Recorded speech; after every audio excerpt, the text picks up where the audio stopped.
Hi, everybody. I'm Michelle Gibson, and I'm very excited to have my good friends Campbell Purvis and Kelly Jones here. And I have the greatest respect for them and their work. And we've been talking about doing this for a while, and I'm glad that this happened because they've been extremely busy with the things that are happening in their lives. And one of them I'm really excited to introduce to my community, which is a newspaper that they put together. And I know Campbell's been doing some more world traveling, and maybe have him talk about that at some point. Their schedule is just like packed. And Yes. the ball that got this rolling was a new newspaper that they're publishing. And it's a tremendous service to our community. And so it's a very, very high quality physical newspaper, all about alternative history and alternative information. And it's subscriber based. And if you're a subscriber, you can make submissions, articles, or ads, or whatever you'd like. And I'm not going to say any more because I want to turn it over to Campbell and Kelly and let them tell you. Oh, thanks, man. Right. Well, I Yeah, mean, thank we you. love you, Michelle, too, and we have also been huge fans of your work through our sojourn through Tartaria, Australia. I guess we're your Australian allies. And we had a wonderful time with Michelle. We all went to the Bosnian Pyramid together, and it was just the most fantastic trip. And we have just loved and loved and loved each other for so long. So, yeah, we've produced a newspaper. And actually, I have in my hands the third edition, which just arrived Oh, like it's 5 minutes there. ago. No way. So the idea for the newspaper came about because we're really wanting to get out of this digital trap that we're all in. We wanted something tangible and something your dog could eat and something you could read on the dunny in the Australian term, the toilet, Yes, the and toilet. something a true record of our communities research and knowledge through these topics, an actual record that wouldn't be corrupted through artificial intelligence or corrupted through, the internet being sabotaged or hijacked. We wanted a real living record. And for that, we decided to release a publication that is released bi-monthly. So it's every 2 months and it's worldwide and it's $20 a month subscription. And yeah, it's all submission based. So it's the whole community worldwide submitting whatever's on their mind, whether it be research, articles, poetry, and or artwork or whatever's going on. And we don't edit a single word. Campbell and I don't touch the articles. We don't correct spelling. It gets submitted and it gets published as it got submitted. And the benefit for our like worldwide community is you can advertise in it once you're a subscriber, and you can advertise events, services, products, anything you've got going on. And that just really enhances for our worldwide community a connected marketplace, a connected event directory, and brings us all together in a really physical, tangible way. So that is the newspaper. What do you reckon, Cam? What do you want to add to that? Yeah, yeah. I mean, like you said, one of the main reasons we did it is we wanted a record of what's going on at this time, right? Like when we look into the books, we know how much, censorship goes on and all this stuff. So we thought, well, let's Hmm. just put out an uncensored version of what we're all thinking about and talking about at the moment, right? Because as far as we know, there's nothing like that. And of course, getting off, away from the screen, right? We all spend far too much time on the screen. It's kind of the reality that we're in at the moment. So Yeah. something that you can sit down, you can sit out in the sun, have a read of it, chuckle on your coffee table and freak out your friends that come Yeah. over. Um, but also be a part of it, right? Get your thoughts out there, no matter what it is. We're getting lots of art in there. We've had some cartoons, people just put in, interesting pictures or, big articles, whatever it is, you can get involved, right? And get in there and get your thoughts out there. And, Share your also if you've got a theories. business or anything like that or anything you're looking for. And we've had a few people put in things for us, unjabbed people looking for love, right? Which is a big issue in Yep. our community at the moment. Yep. So all these kinds of things, we're just really trying to bring everyone together in a tangible way that everyone can contribute and get something out of it. Yep. Yeah. And it's so fun, Michelle, because like we actually, because it's worldwide and we've finally conquered the International Post Service, which was no easy task, may we just add. It is quite horrendous out there. They certainly aren't making it an easy job to do something in the physical anymore. And by conquering that, we actually have in the magazine, we've got people advertising festivals, events, talks, campgrounds, anything that's relevant to our community worldwide. And I love that so much. Services, Yep, Yep, services, yep. special products. services.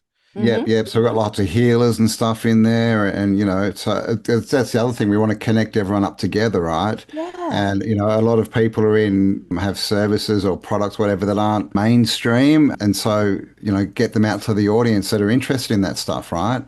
So it's all about connecting people and helping people get out of the 2D world, right, and into the things that they want. There's all this job stuff going on at the moment, and jobs disappearing. So we think that the way to build the new world is to build it, to just get started. And if we can help people get started in, a new pathway, then we're in. Yep. We are And so in. that's really clear. On the last page, you have something that says our conscious path, a global community for conscious living, a sanctuary for conscious connection, holistic well-being, and shared wisdom. And that's actually an ad, but that's what this is doing. Yeah. And it's very, very, very, very well done. It's Thank you. $20 well spent. And I would love to find out from you, how much time do you put into that? I mean, that's a lot of work.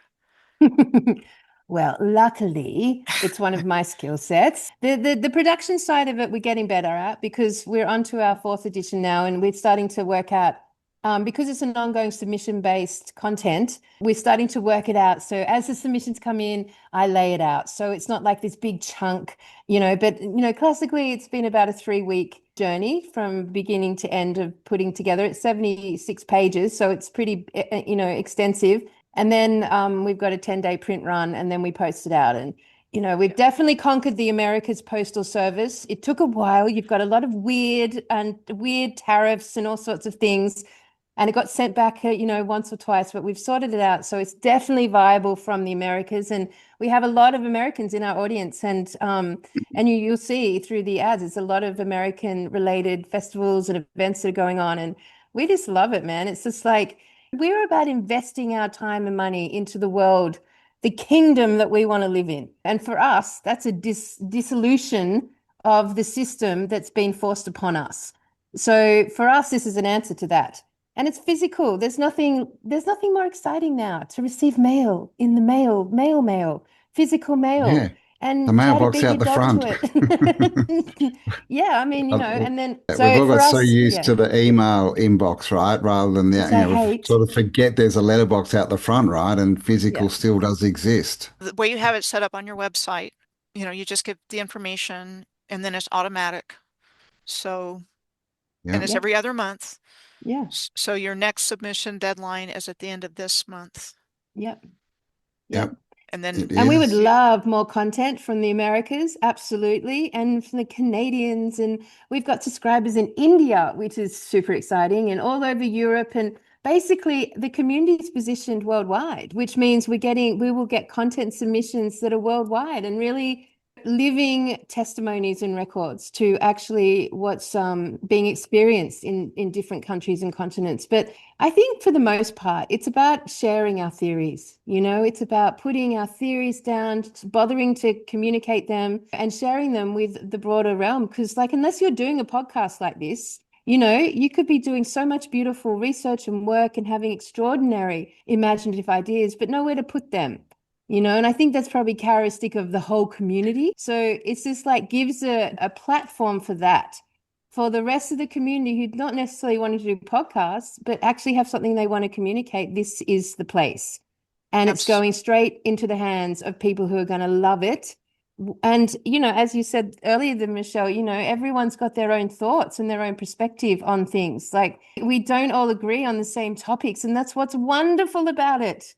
It's fully supportive of diversity of thought, and we don't censor one word. We don't reject one article or censor one word. Yep, Yeah, yep. yeah. It's all valid for We don't even sure. fix your spelling. Well, it's like we have this big sack of puzzle pieces, but we don't have the picture that we're supposed to be putting together. Yep. But we know something is wrong, Yep. and we're guided in different ways. I would not be doing this if I was not being internally driven and guided by things that I've received over the course of my life. It just wouldn't happen. I would not have the energy that it Yeah. takes to do the research and make the videos in a sustained way Yeah. if it was not coming from inside of me. And when I got I'm going to call it a download, but it was really like information that I was getting my whole life. And then I got pieces that I needed, and it's like, okay, I need to get this back out. And I had the skill sets to do that. I didn't know I did. That was kind of a surprise, but I did. And turned out something I could do well. But not everybody's going to want to do that. No. And there's just a lot of people that are sensitive and attuned to this. And, maybe they've been researching for years, but don't necessarily want to become a content creator or Yeah. whatever. And when you go into the public arena, it's not easy. There's things that come along with that. Yeah. You got to have You a know tough that, skin, baby. Yeah. it's easy to be armchair quarterback. Yeah, exactly right. You Yeah. know, get your Lots of feet in the those. water and do Yep. it. I mean, it's not easy. No, no. And And like you said, everyone's a piece of the puzzle. Everyone has something to give, right? And really, it's great to, do research for yourself, but it's much better to get it out. Let other people share your ideas, right? Because that's how we get the puzzle picture together, right? Yeah. and there are areas of overlap, and we're going to talk about some of those tonight, your morning, my night, Yes, it's our Yeah. morning. Yes, because, again, we're guided differently, and that's okay. There's resonances, there's overlaps, and you all had a marathon back on the solstice where you were on, what, 12 hours? yes. 12 hours. Yeah, And I was only able to hop on for a little over an hour, but there was a lot of energy from the group that was there and a lot of contributions. And I know you all had a lot planned. I was there for a little slice of it. I know you had like a band and other No, we had things. a band in the lounge room. yeah. We had a band, and I mean, we had a lot organized, but we didn't really get to any of it because everyone just wanted to be involved. We just spent the day talking to people, and they were coming on, and this is really why we do all of our shows and all this stuff is because people want to connect, right, with their Yeah. tribe, and they want to contribute, and so we're just doing our best to give them a platform where they can do that. And like you said, not everyone wants to start a YouTube channel or do anything, but if we put out platforms, then that's another way that they can at least get involved and contribute and feel Definitely. part of the community. Definitely. Yep. Mm. And I was sweating my ass off on that show, Michelle. It was so hot here. I couldn't hardly think. I felt my brains were dripping through my nostrils. I could barely think. But yeah, it was a 12-hour slog. We're going to basically do that sort of show every solstice and equinox potentially. It's just another form of gathering. We're all about the gathering. Yeah. Gatherings. Mm. And anybody that's interested can go to their website, tartariaaustralia.com. Yep. Yes. And all of that stuff's on there. How to subscribe for the newspaper and their special events and things like that. Yeah. And we've just decided to a special live event with Michelle Gibson in Australia. Very excited. It's going to be happening in September. We're going to do a live event here in Mullaney. So for any of our audience who would absolutely die to see Michelle speak live, this is your moment, people. So very excited to launch that event. So very excited, Michelle. It's going to be fantastic. So excited to have you in our home. Well, thank you. And details to be announced, but that's the Yeah. plan We've only just worked it out. on my whirlwind tour of Australia. How But I'll be cool. there for a couple of All right. events, and I've been working with some lovely ladies to organize a retreat in New South Wales. That's going to be the 20th through the 26th, or 19th, 20th through the 26th. The And you've 19th still is got really arrival day, and then everything pretty much starts on the Sunday, the 20th. you've still got a couple of tickets available for that, Michelle, for that retreat. Right. We have 3 openings in the retreat house. And then if somebody wants to come and camp, there will be availability for that. So it's a 5-day retreat. Basically 7 days, 7 nights. 7 day. That's okay. That's going to be extensive. What are you guys going to get up to in 7 days? Got some little trips planned, and I'm going to be giving some presentations and fun things. some wellness activities or just kind of relaxing and enjoying this beautiful space near Wollongong. Beautiful. And I Nice. happen to know that there's a major ley line that comes into Wollongong. And so we're going to be spending some time at Cornwall Beach. And then I found out yesterday that there's a pyramid in Stanwell Park, which isn't too far away. So we're going to incorporate all of that and a day trip to a waterfall and picnic and a day trip to Sydney. Oh, And Sydney then too. Nice. I got some presentations planned and also just try to have fun and relax and enjoy each other. And gather. Sounds awesome. Yeah, that sounds excellent. I love wellness activities, even though I sit here and chain smoke. I'm the Yes. smoking advocate for the truth community. I can't help myself. I just have to do it. So I'm PC. Anyway, totally in line with our PC attitudes about reality. So what are we going to talk about today, Michelle? Let's go. Well, you had me come on for a little while on the show that you had on the solstice, and there's some research and theories that you've been doing on the ocean. And I have encountered some things, interesting things about the ocean in my research. And there's just some really relevant points. There's legends of merpeople. There's just a lot of things that we don't have answers for. Mm-hmm. We don't know anything about it. It's like we don't know anything real about this world, but they leave little clues in statues and legends. And where did the legends and the statues come from? Mm-hmm. So with that, I'll turn it over to you and share what your findings are. Ooh, how to summarize Cam. We've been on this topic we're at the 8th podcast on this topic. And you know what? It all started just very simply because we asked the question, where did the internet come from? Was the question. What's the history of the internet? How did the internet start? And when we actually sat down and nailed into the crazy story of the internet, and I don't know if your audiences have ever looked at how the internet took shape on this realm. It led us straight to the ocean, an unexpected deep dive into the ocean, which we were not planning on. And like every other community, every speaker, every researcher, everyone else that's ever been online or publishing books have always systematically omitted the ocean. It has just been such a consistent omission from all of the research. Everyone's attention is always up there. The galactic beings, the Palladians, the Arcturians, all of the history, it all seems to omit the ocean, which once we started to look at the internet and look at its history, which basically started in the mid 1800s, which is a very, very strange and weird time in alignment with what else was going on in the realm at that time. This is when people are still horse and cart and like that whole story around like we didn't have electricity, we didn't have light bulbs, like all this hadn't even started yet. And yet we were laying internet cables under the ocean in the 1850s. That is the most bizarre thing.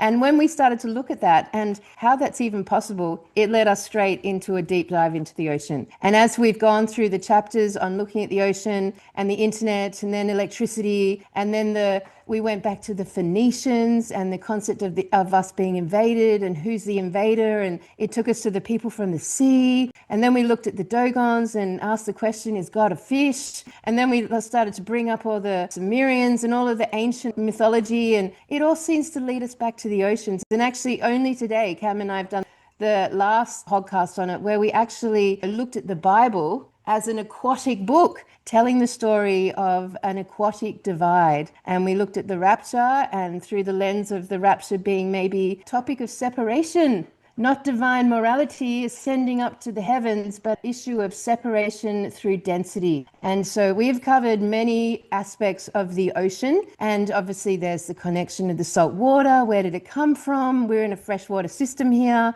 How come it mirrors our internal biology so precisely? And so many unanswered questions on the topic of the ocean. But at the end of the day, we know probably 10%, our trade routes, our flight paths, everything is sort of operating on a 10% of the ocean, leaving 90% completely omitted from the history books, from scientific communities, from our truther communities. They just don't put any attention on the ocean. So that's where we began. Do you want to add to that, Cam? Yeah, yeah. AI as well. All these massive AI data centers are consuming a lot of water. They need water to exist. But yeah, the first transatlantic cable, 1854, I think it was more than 20 years before they actually ran a cable in a town, like above land. Like they had all this stuff, and they say that they were wrapping it with rubber, rubber sap from the rubber trees. That was because they had no plastics back then. It's just a very strange story. And then you look at the evolution of that and where it's taken us, and it's basically taken us to where we are now, right? And a lot of that is to correlations with your work, because it's all a microcircuit now, right? Where the old world was a macro circuit, the internet type technology is all binary, one and zero, where nature seems to be things more like Fibonacci's and sequences and spirals and circles and all this, where all the technology numbers are extractive, as Kelly would say. They take away from us, right? Just got to look at banking and debt and all this stuff. They don't give anything, but natural numbers they give, right? Like Fibonacci is expansive and it's Sure. blueprint for how things grow and expand. So we looked at that it looks like there's two definite different number systems, and then obviously electricity, the Lights, the electricity that we elect into power. There's this whole sort of vernacular that goes along with it as well. And then when we started looking at fish gods, we found out that all of these created gods, is that what they're called? The gods that come up and give information to mankind to help to better them, they all come from the ocean if you look into the stories. So it's definitely something that we haven't been told about, right? It's kind of like Tartaria, right? It's just been omitted from the information that we get. And it's interesting, Michelle, because one last point before you launch into your thought is that the deeper you go into the depths of the ocean, the more electrical the creatures become. So if we were to imagine the origins of electricity, which would be the absence of light, false light, which would be electricity, it seems to have a strong connection from emerging from the depths, the deep, which is, well, Cambell and I would probably suggest that artificial intelligence is that of the underrealm, the underwaters, the shoal, the depths. It's artificial intelligence, absence of life. So it's the opposite of life. It's artificial and it has an absence of light, which is then artificial light, which is electricity. So that was the beginning of our connecting. Who are the invaders and how are they operating? And the two things that were in common were artificial intelligence, which are currently our big, gigantic invaders, and electricity. So take Yeah, it does the away. internet come from the ocean? We're told it goes from land to land, but maybe it comes up from the ocean. And that's where all this technology, electricity, information, binary code stuff is coming from. Yeah. Brought in by the sea people, the Phoenicians, who introduced to us binary operating systems, accounting, law, money, banking, economy, trade, all binary extractive systems, which then would make sense that they could go forward and genocide the whole realm, which they did and continue to do, because it's a binary codic system. It's not relational. It's not regenerative. Not It's not expansive. human. Hmm. Yeah, it's really interesting because there's overlap everywhere in our work. And I'm going to go through a presentation that I put together to organize some of my findings. That's how I work best, but it's also very visual information. And my research is basically came from ley lines and following ley lines. And I think there was a highly advanced civilization on Earth that was worldwide. And I've gotten to the point where I think that what we see in the world today wasn't always there, including the oceans. But water was there, but not vast oceans. I mean, if you look at, let's use Google Earth as an example. And when I started this journey, I didn't have an opinion about the shape of the Earth. I do now because I've seen how the maps have been manipulated and I can see where they brought in the round planet. You could just follow it and how they manipulated our sense of space and time. And so everything that we've been taught is a lie. There's Pretty no other way much. to put it. It's a lie because they don't want us to know anything. They just want us to be happy, Be whatever good that is, little workers. Be good little brave workers, new world. Yeah. distracted, bred in circuses. They don't reward critical thinking.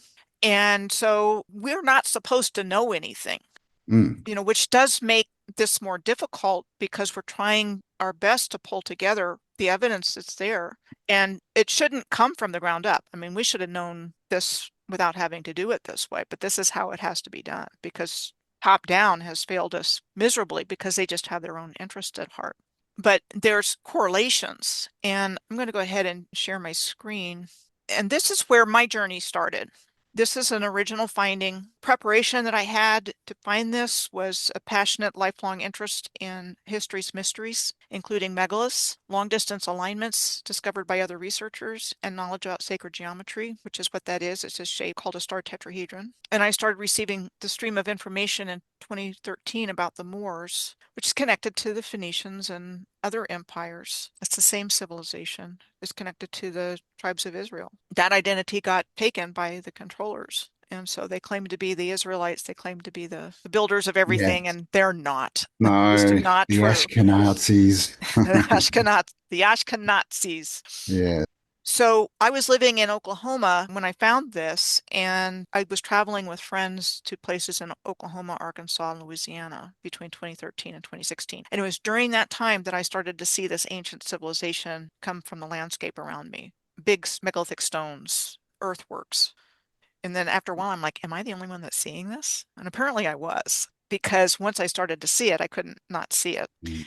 And then one of these travel friends gave me a map, and I put it on my dining room table on a bulletin board, and I started studying it when I was eating, and I started to notice cities lining up in lines while I was sitting there eating. So I penciled that in there, and then I found this from Edmonton to Ottawa, and then I found this, and I was living in Oklahoma City at the time, which is about here, and I brought it up here, and I thought, well, maybe I can find another one, because I learned about sacred geometry in the early 2000s, and so I found this bottom one. So my work is based on extending the lines out from this star tetrahedron and then writing places down. And then I based my research on tracking cities and places in alignment all over the earth. And it's been remarkably productive. And so this was from a series that I did, History Reads Like a Book on the Earth's grid system. And it was really one of the first series that I ever did. This would have been back in 2018. I was just looking at my spreadsheet that I had all these places written down, and so I'm going to do this. So this is a section of this that I wanted to share with you. There's just so much information. I do have to try to narrow it down as much as I can. And I took this alignment from Edmonton all the way down across Africa and the Indian Ocean into Indonesia, into Australia, into South Africa. And it was a 6-part series. And I'm going to talk about Portland, Maine. Portland is the largest city in the state of Maine. It's the largest metropolitan area in northern New England, and it has about a third of Maine's total population. And this is relevant because of the coastline here in this part of the world. And it's you go down all coastlines and you've got all these scattered islands. And because of what we're taught about geology and the history of the earth, everything's been the same way for thousands of years, the same forces at work. They discount the catastrophe or cataclysm and just say everything's always been the same degree of wear and tear, ice ages and all this other stuff. And that's why the world looks like it does. And I do agree with you that the oceans are extremely important and contain a lot of information. So this is Casco Bay, and Casco Bay is filled with what are called the Calendar Islands because they're said to be an island for every day of the year. And it's also classified as an estuary, which is defined as a partially enclosed body of brackish water with one or more rivers flowing into it in a connection to the open sea. So I've been studying estuaries in my research. I've been studying swamps, bogs, deserts, dunes. I do not believe they're natural. I believe the energy grid was destroyed, and I've found a lot of this information because I've been tracking ley lines, and that's where it's come up. So when I first did this series, I just went from Maine to Africa. And I'm going to get into when that changed here in just a moment. So some of the lighthouses of Portland include what's called the Portland Breakwater Light, which is on the left. And it's also known as the Bug Light. And it was said to have been built in 1875 to resemble the monument on the right, which was said to be a 4th century Greek monument, and it's in Athens. So here you've got this beautiful lighthouse in Maine, That was said to be based on the structure in Greece. Hmm. Interesting. That there's one of those in Australia, at one of the mansions on in Sydney. So they want us to believe when they built this and that it was for navigational purposes. I believe they were original infrastructure that were part of the original energy grid, possibly light distribution, some kind of energy distribution, and I do not think they were next to water. I think they ended up next to water. Mm, Well, I interesting. mean, lighthouses in general are a big anomaly, right? How did they build a lighthouse in the middle of the ocean? Yeah, Especially those ones Exactly. you see the massive waves crashing on them. It's like, how? that makes more sense. Yep. Yep, exactly. So I think the destruction of the energy grid blew the land apart. And when you look at, I think this was what I was going to say earlier, when you look at Google Earth, vast expanses of ocean and water, Mhm. more water than land. And I really think it was the opposite. And, addition to the shape of the earth isn't what we're told. There's something else going on here. I think Yeah. everything is moving around us. I don't think we're moving around everything else. I think Well, the one earth can was, definitely concur that there was a flood event, and that flood event brought ocean water, seawater, and we're in a freshwater system. And that seawater is now our oceans. there's a lot of anomalies. I mean, when you look at certain places in the world where there's tides that are extreme, what's that all about? It's in the Channel Islands, it's the English Channel. Nova Scotia has extreme tides. That's where I first saw it. Alaska, I'm sure there's other places where one time of the day it's high tide, and the other time of the day it's extremely low tide. You see the mud at the bottom. Mm. What is that? Yeah, And and I'm it's Yeah. interesting with the tides because, the moon, which is The meant to be moon, the thing that impacts the tides, doesn't actually affect fresh water. So the like the Great Great Lakes. Lakes, Mhm. gigantic in scale and size, don't get affected by the moon tides. So that's another abnormality. and I've been spending a lot of time researching the Great Lakes, and I do not think they've been there very long. There's many maps where that they're not there. Yep. Mm. What I am finding is that it was a really important hydroelectric location with waterfalls and canals and railroads. And I think that was part of the energy system. And I do think that when the grid was destroyed, all the water, like the water from the waterfalls and, all the fresh water from the system filled in Collected. Mm. where the land was destroyed because around the lakes, it's very shallow.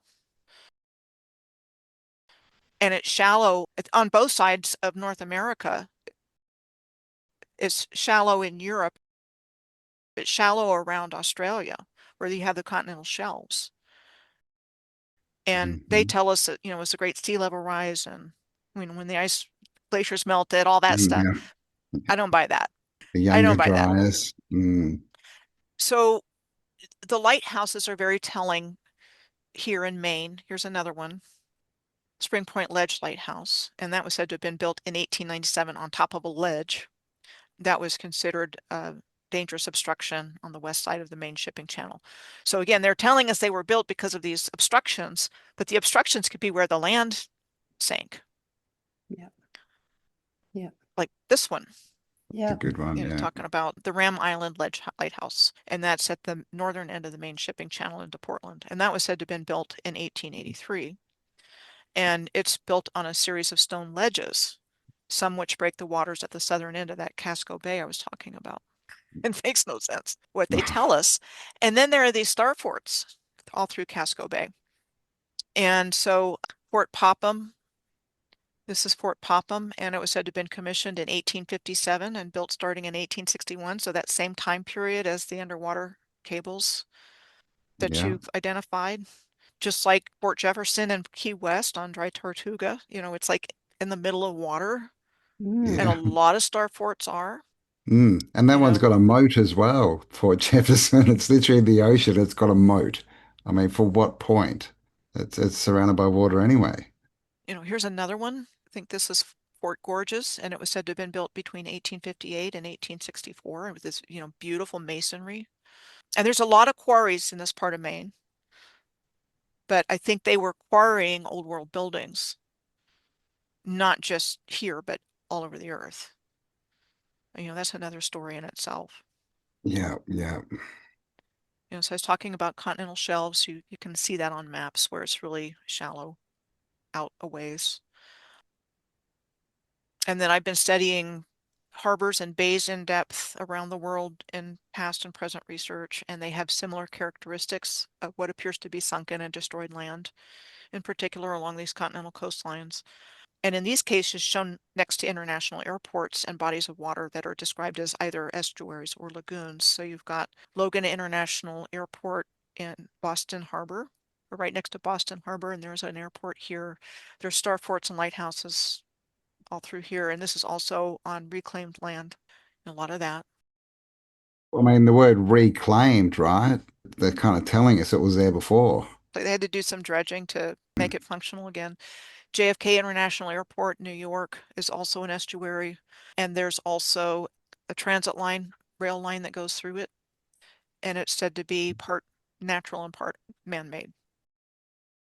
But it's an estuary, same marshy qualities. The airport's here.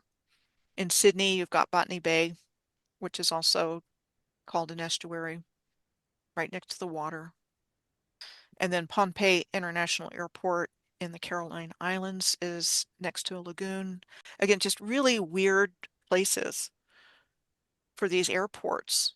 And I'm also finding nuclear power plants in the same kind of situation where they're in wetlands right next to, like in the Great Lakes, right next to the water. Why would you build a nuclear power plant there? So, it just Mm. really raises a lot of questions as to, what are we really looking at? And I do believe whatever happened wasn't that long ago. Yeah, I'd agree. Yeah, I mean, I'm wondering with the nuclear power plants because I don't believe in nuclear. They're basically just big gas steam turbines, right? I'm wondering if they're tapping into like fissures that are sending up heat from below, if that's where the land's been split and cracked. It could be. I mean, anything is possible, but I think Mm. whatever it represents was a pre-existing technology. Yeah. Again, they're not telling us how advanced this civilization was and how modern it was. And we've talked about the time manipulation, and I think that kind of ties a lot of this stuff together because if AI came in with this time manipulation and went underwater, it makes a lot of sense. We know about Antarctica. There's a lot of whispers and rumors about that. Same thing with Greenland. There's a lot of places that just are kind of Yeah. no-go zones. Yeah. And the oceans are probably the biggest ones. I mean, who's going to go check it out? It's just like with the same thing with the estuaries and the swamps and the deserts. It's like, who wants to go to those places? Mm. You know, but the evidence is there, and the internet gives us the tools to investigate that. And kind of to tie that up, I've come to believe that the sinking of Atlantis happened at the most hundreds of years ago and not Yeah, I agree thousands, with that. Yeah. and that it Yeah. was a worldwide civilization. Yeah. And the Atlantic Ocean is one of the most enduring locations of the fabled Atlantis. I think it was worldwide. But where is it? Is it in Crete or in the Atlantic Ocean or somewhere else? I think that was above water at one point. Mm. You can fit Africa into here. You can fit South America into here. I think the land separated. And what they do tell us accounts for that continental drift and that kind of thing. But there's other explanations that aren't allowed. And I think the idea of a cataclysm is one of them. What if whoever they are, deliberately destroyed the energy grid, destroyed everything, and then came in and went underwater or, just a thought. Because I think all ideas are on the table. Yeah, I mean, Totally. we were talking about Atlantis this morning, and the idea that Atlantis was above the water, but actually had the technology to submerge itself. So that Atlantis possibly is still in full operation alongside many underwater civilizations. But the separation has occurred, and there's a density issue now. We can't access the underwater realms, and they can't access the terrestrial realms. So we've been looking at density as an issue as far as what's caused this great separation. Because if we're separate from the waters of the realm, we're out of balance. We can't get depth. I mean, all the analogies about deep thinking and deep diving and depth of meaning and depth, it's all water language. So without having now, with the whole oceans being emitted from our history and our understanding of who we are and where we came from, and we are inevitably unable to think and feel deeply anymore, just conceptually. Hmm. Yep. Yeah. We looked into submarines a bit as well, and like there's thousands of private submarines. Like we're told, well, you can't have your own submarine, but there's thousands of them out there, and also hidden islands. And of course, we've all heard about a certain Hundreds. island recently, and a certain lady who's in jail who happens to be a submarine pilot, right? So, that kind of ties in too. Are they going down and still interacting with Yeah. whatever's down there, right? I mean, they have an obsession with the The ocean and allies. they have emitted it from our entire reference point. And we all know that the space program tends to go up just to go down. Like it's Yeah, designed to that, go up, skim the firmament, and just go down. And they all train in water they train in the pool, they and wear they wear deep sea diving diving suits. Yeah, suits. Yeah. yeah, Yep. yeah. So we're just thinking here, putting some really valid research and questions about everything that we've been told, which really needs to be scrutinized because, like I said earlier, they don't want us to know anything real. Mhm. Yeah, and I think, it's worth noting that the one thing we know about these people is that they lie. We've really got to keep that in the foreground, right? We know that's the one thing we can all agree on is that they lie. So everything should be on the table that we are told from them. Exactly. We know they lied and we know something happened. A That lot. thing that happened seemed to come at the hands of a water event. So when I started to think about looking underwater was on the trip to Serbia and back. And You were I ahead don't of us, Michelle. You were ahead of us. and I don't watch movies, but I do enjoy watching the flight tracker. Something to look at. And I'm watching the flight tracker and I'm seeing things like seamounts and fracture zone. Like, what are they showing that for? So it kind of stuck with me when I got back. I've also noticed that volcanoes are on, I use Southwest Airlines in the States, and you see the volcanoes on the flight tracker there. I think there's something of significance. And the conclusion I've come to is that they're the remnants of giant trees, and that the giant trees were the magnetic field, and that they're involved in the navigation of the planes, is what I think. I'm not buying the geodynamo. If we're not on a spinning planet, then there's no geodynamo, with gravity coming from the spinning of the Earth. It's coming from somewhere else. And so Yeah. that's my guess as to what that is. I'd And never thought about that, Michelle. That makes so much sense. Of course, and with the Bermuda Triangle, like we all hear about that abnormality. Well, apparently there's hundreds of Bermuda Triangles, which is just another abnormality that sends all the electrics crazy. Apparently they're everywhere, but giant tree trunks hadn't made that connection. That is Mm. fascinating. Yeah, and we get the stories that they were cut down on. I mean, got to look at the messes, right? They definitely look like they're all cut down on purpose, y- So, Yeah. yeah. yeah, some do. I think it's a mix. I think it's a mix. And I think, again, if I go back to the idea of a destruction event of the Earth's grid system and the giant trees were part of it, I think the volcanoes were trees that just kind of blew their tops. Yeah. But I'll have some examples here of some trees that look like they were cut. So it could be a combination. It's interesting that they tell us that things like Devil's Tower was a volcano. So there's that sort of link there as well, right? And it Yeah. was interesting I mean, I don't know what's actually real and what's happening over there in the Americas. Our feeds are full of you guys being immersed in Arctic snow at the moment. But some of the videos I've seen, like the trees that are snap frozen, explode. So they actually Yes. explode inside. And then, of course, what's left is a splintered, what would look like, say, Mount Everest, the Himalayas, that splintered, shattered tree trunk look versus the nice plateau. So they've effectively hidden these giant trees from us Yeah. by calling them something else. Hmm. Yeah. Mesas, buttes, seamounts. So The New England seamounts that I'm showing here are described as a chain of 20 underwater extinct volcanic mountains known as seamounts. And a seamount is a large submarine landform that rises from the ocean floor without reaching the surface of the water. They kind of rise abruptly from the seafloor. And that's the Bear Seamount, and it's called a guyot, Guyot, with a flat surface on top. And we're told that that was created by things like wave action over a long period of time. They always need their millions and millions of It's years of nature, don't they, to explain all this stuff. I've never seen an image like that underwater. That's so cool. That's so cool. Mm. and Undeniable. and so these land features in this slide are called monadnocks, with the same rise abruptly from wherever they are by themselves, monadnocks. And so Pilot Mountain in North Carolina is on the top left, Parteigen in Norway on the top right, Devil's Tower in Wyoming on the bottom left is a monadnock, and Kurura in Australia on the bottom right is a monadnock. And I think that's a cover word for a gigantic tree stump, monadnock. Yeah. Mm-hmm. Yeah. And then here's some that look more like trees, like you mentioned Devil's Tower, especially at the top. You can see the rings up there. This is the Jugurtha tableland in Tunisia in the middle, looking like a giant tree stump, and the Oh, Hammam wow. Damt volcano in Yemen, looking like a tree stump, where you can really see it. Mm. There's an Yeah, element of especially that doubt. middle one, right? Jeez. Yep, and that's in Africa, in Tunisia. What are they Yeah. trying to hide?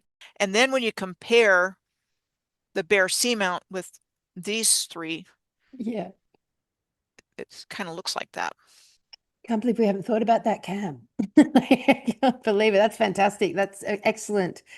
Excellent to see that. And then you mentioned Bermuda. You mentioned the Bermuda Triangle, but it's all kind of in this area here. It's just to the southwest of the New England seamounts and the Corner Rise seamounts. And Bermuda is described as an archipelago of over 170 islands, with the most significant islands connected to each other by bridges, like that one, like the Somerset Bridge, the world's smallest working drawbridge.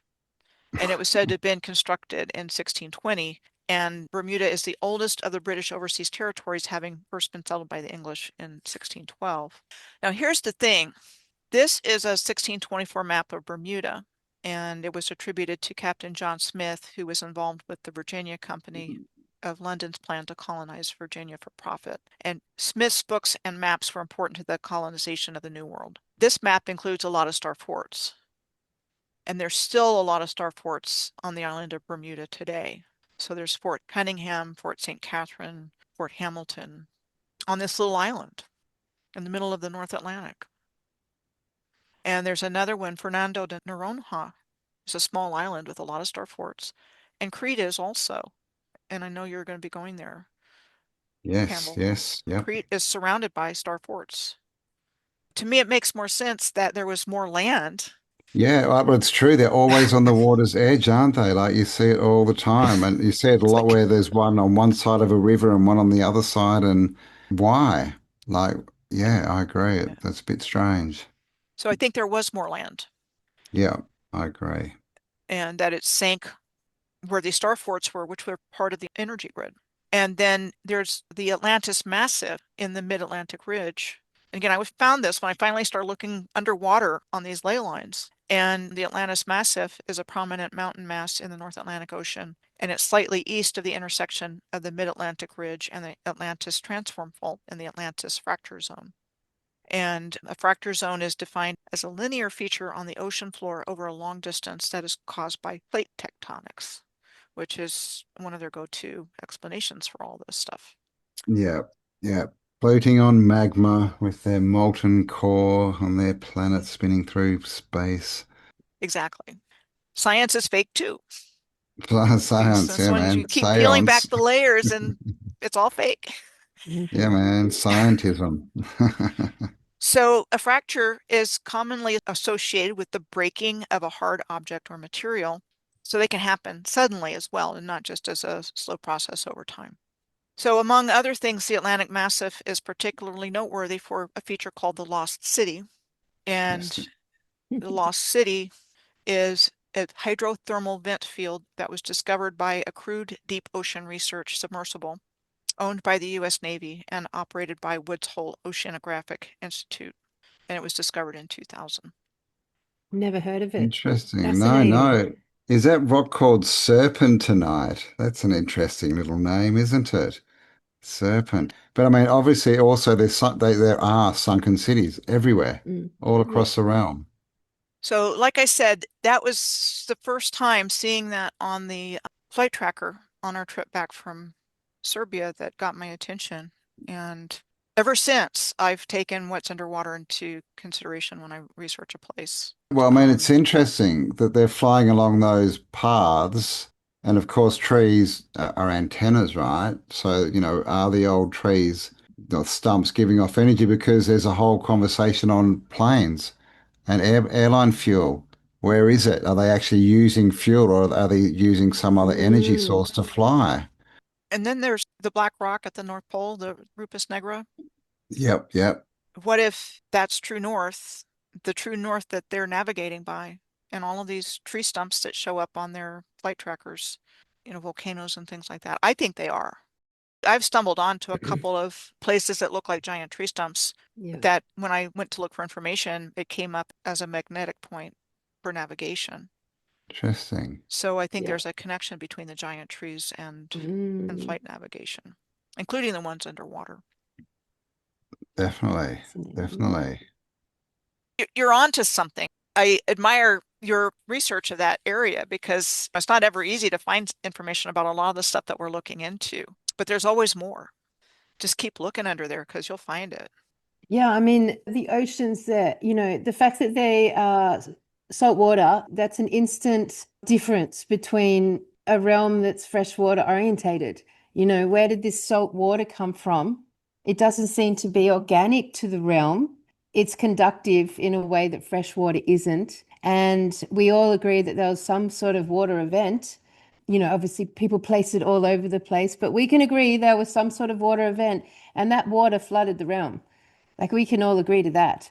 And there's Mm. so much evidence of sunken cities and of course the giant tree trunks, which I hadn't even thought about, Michelle. That's like excellent. We'll get into that. The electromagnetic interference in the oceans, and of course when we started to look at the ocean topic and we started to then backtrack and look at UFOs, man, like they are coming in and out of the ocean water. The vast majority, if they don't come out of the ocean, they are being seen coming in and out of lakes.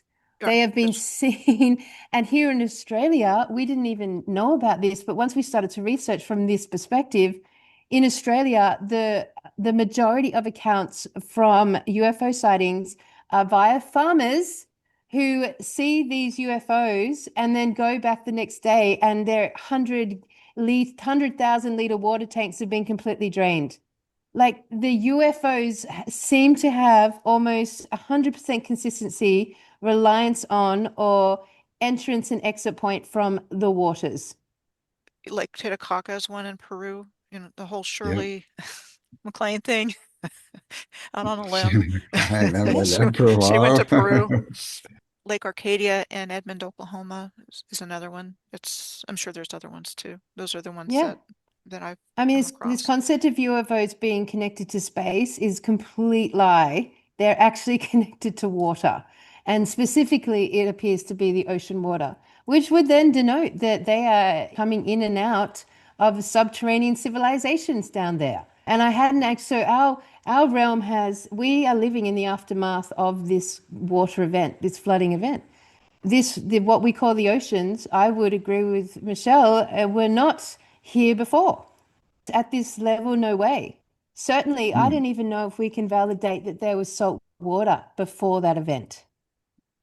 No, well, they can't really explain salt water when you look into it. That they sort of say, oh, well, it seeps up through the rocks and it grabs minerals as it does. But then when you look into fresh water, they give you the same story. So why is there no salt there? And of course, the salt water has basically turned the world into a big battery, right? Which is Yeah. the electric Mm-hmm.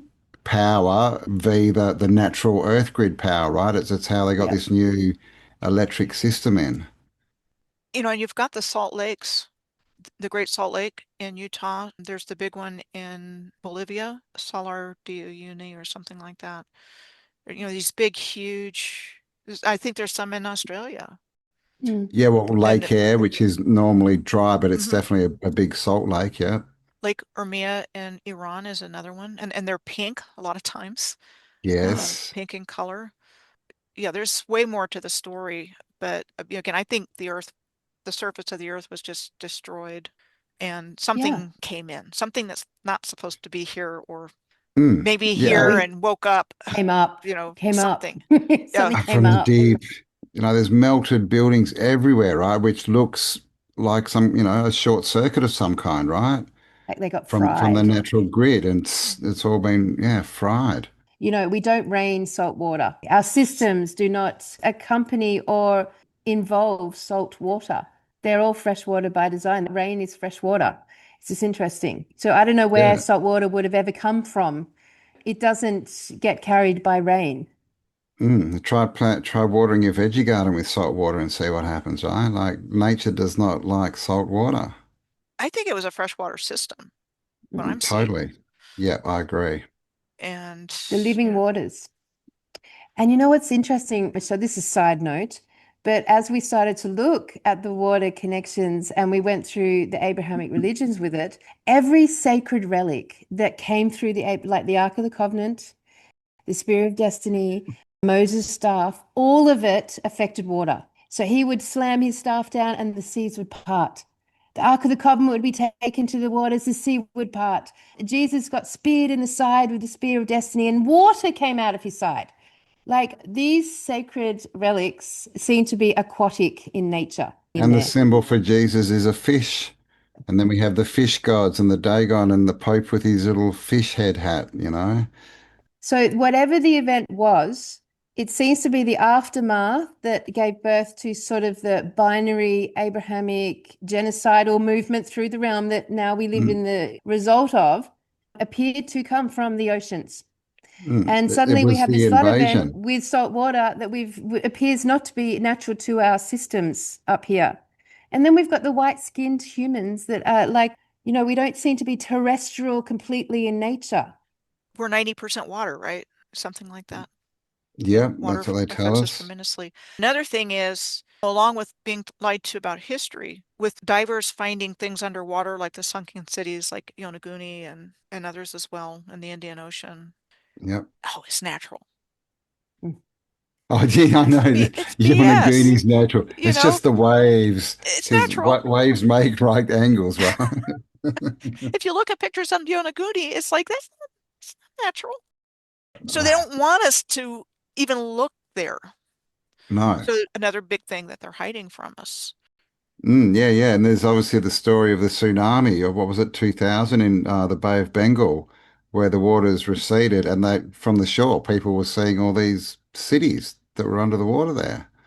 I mean, Mm, when you think about the old maps and you think about sort of just stepping into our imagination a little bit, getting into more of like a akashic timeline, a bit more of our deeper memories. So I always sort of foresee the realm with tall kingdoms, kingdoms that seem to be in mountain ranges and up high. Whenever I've done past life, anything, it's always in kingdoms high up. And if you remove the ocean water, I mean, that we don't even know because we've not even been to the depths of the ocean. We can't even get there. Our technology won't even allow it. There's a freaking density rapture. There's a rapture that has caused a density separation.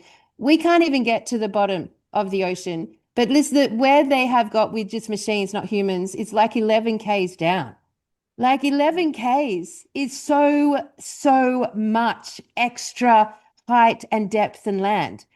Like, can you like look at the sunken cities with slowly unraveling, divers are slowly discovering, you would see city dells after city dells after city dells, like just going down, down, down, down, down. So you could imagine that the fresh water systems would have made gentle lakes at the bottom of that. But we've literally, because of the ocean, lost maybe 15 kilometers of height of land mass on this realm. I mean, that's more than looking up from the bottom of the Himalayas. Like that is more than Mount Everest. That is so much height. It kind of like even triples the depth of the terrestrial realm.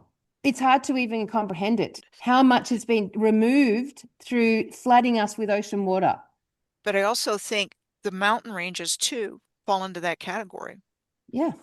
Something happened here. I think whatever happened just completely changed the surface of the earth, including the creation of the mountain ranges and the Mm. hills, and the things that are buried underneath us. Everywhere is hilly. You see the Yeah. mud flood effect everywhere. When you look at a Yes. city and the windows and the doors are all wrong because it's like they just paved the road over this hill. Yeah. That's everywhere. Yeah. Yeah. Yeah. Here Everywhere. where I live, All over Australia's cities.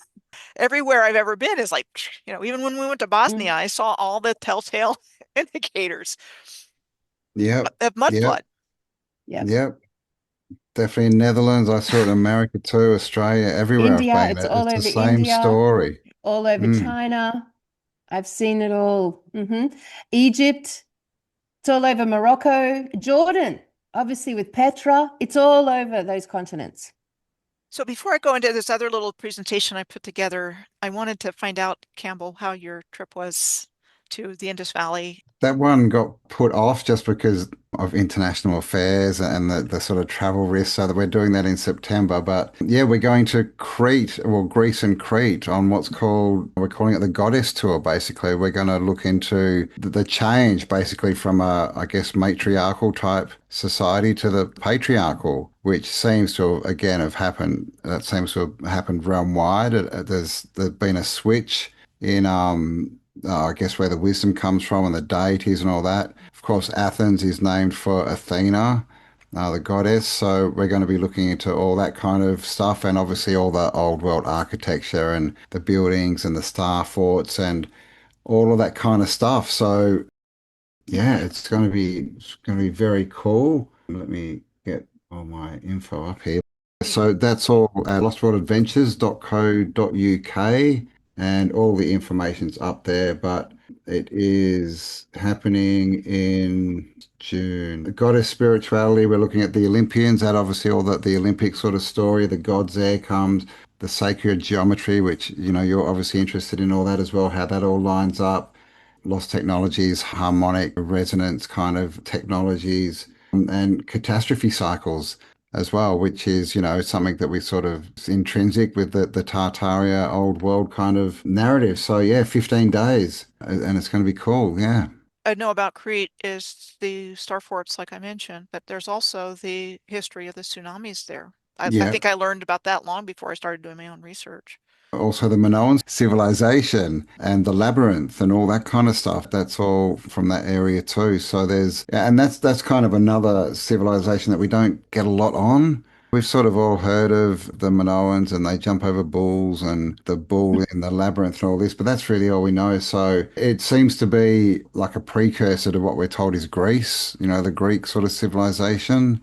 So there's definitely a lot of questions out there, and no doubt it's in the Mediterranean, right? No It, doubt there's a lot of flooded out stuff around there, I would think, right? it breaks down to Middle Earth Sea. I think Tolkien, it was Middle Earth. yeah, Tolkien told us, right? You Doesn't know, doesn't the concept of Middle Earth make more sense if you remove the oceans? exactly. Yeah. Because of all the missing depth we have now.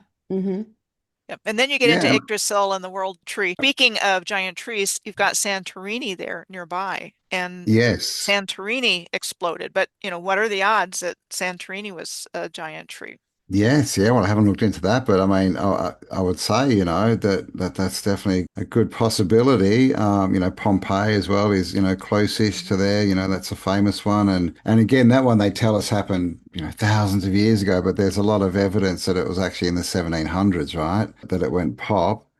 So I think the whole Mediterranean area is interesting, especially like the Greek Isles. Like, we're living on the tops of the hills or the mountains, right, of the old world. So and it definitely looks flooded if you look at old maps. Like the Caspian Sea and that seem to have been separate from the Mediterranean, and at some point something's happened and they've joined up. So there's a lot going on. Of course, Malta's in the middle of the Mediterranean. That's like literally just a massive star for it, right?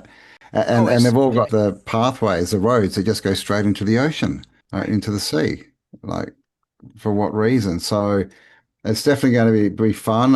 It's going to be a smaller group, around sort of 15 probably.